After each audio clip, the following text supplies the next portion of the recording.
जय श्री राम। श्री राम चैनल के दर्शकों को मेरा बार बार नमन।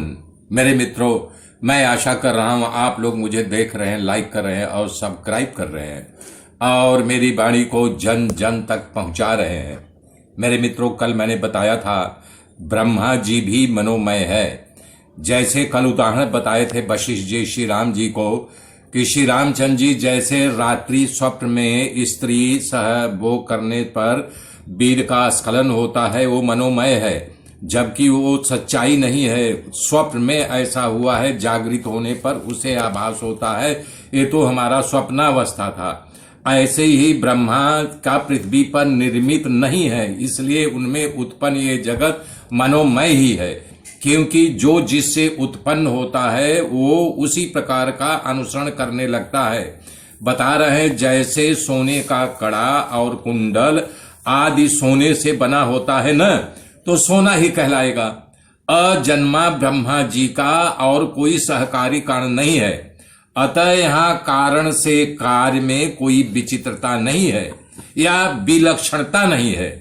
इसलिए जैसे कारण शुद्ध है वैसे कार्य भी शुद्ध है, वैसे ही कार्य शुद्ध ब्रह्मा भी है। ये सिद्धांत स्थिर हुआ। एक जगत के विषय में यहाँ कार्य कारण भाव की किंचित मात्र भी संगति नहीं है। जैसे पर ब्रह्मा है वैसे ही तीनों लोक जल द्रव्य में अभिव्यक्ति ही है। जैसे जल की तरंगे, जल में से तरंग उठती है, एक के बाद एक, एक के बाद एक के बाद एक लगातार तरंग उठी रहती है। वो तरंग नहीं, जल ही होता है न। खाली तरंग आभास रूप हमें आपको दिखाई देता रहता है, हकीकत में वो जल ही कहलाता है। अतः अभिन्न रूप से जल से जिस तरह तत्व का विस्तार होता है, उसी प्रकार मनोवत्ता को प्राप्त हुए ब्रह्मा अपने आत्म स्वरूप में ही जगत का विस्तार करते हैं। कहना चाह रहे हैं कि ब्रह्मा जी समाधि में स्थिर होकर के बैठे हैं, कल्पना लोक में हमारा तुम्हारा ये जगत संसार का निर्माण उन्होंने किया है कि ऐसा ये माता के गर्भ से ये होगा, इसके पिता ये होंगे, ये अन्न खाएगा तो वो जीव जो है उसके वीर में जाएगा, माता के गर्भ में जाएगा, इसका निर्माण होगा। ये मनोमय है। जैसे ज्ञानियों को सर्प और रस्सी में अंतर मालूम पड़ गया, रात के अंधेरे में रस्सी लपेट कर रखे रहो तो सांप जैसे दिखाई दे रहा है। जब बुद्धिमान पुरुष समझ जाएगा, प्रकाश से देखेगा, करे यार ये तो रस्सी है, तो वो उसका सर्प का जो है डर खत्म हो जाएगा। फिर भी प्रबुद्ध ब्रह्मा आदि भौतिक देह में कैसे रह सकते हैं? उनका आदि भौतिक देह नहीं है। मन ही ब्रह्मा स्वरूप को प्राप्त हुआ है, वो संकल्प स्वरूप है। मन अपने ही स्वरूप को विकसित करके इस जगत का निर्माण एवं विस्तार करता है।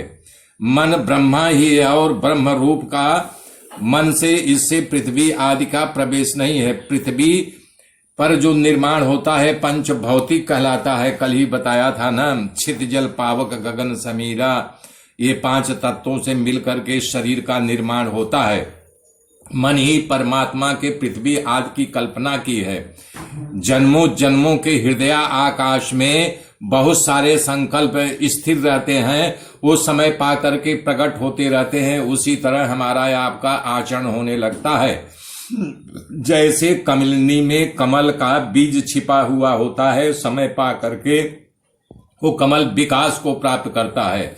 अतः दृश्य वर्ग और इन दोनों का दृष्टा है, इसका कभी किसी से विवेक नहीं किया है। जब तक दृष्टा और दृश्य का विवेक किया जाए तब तक अज्ञान का उच्छेद नहीं होगा।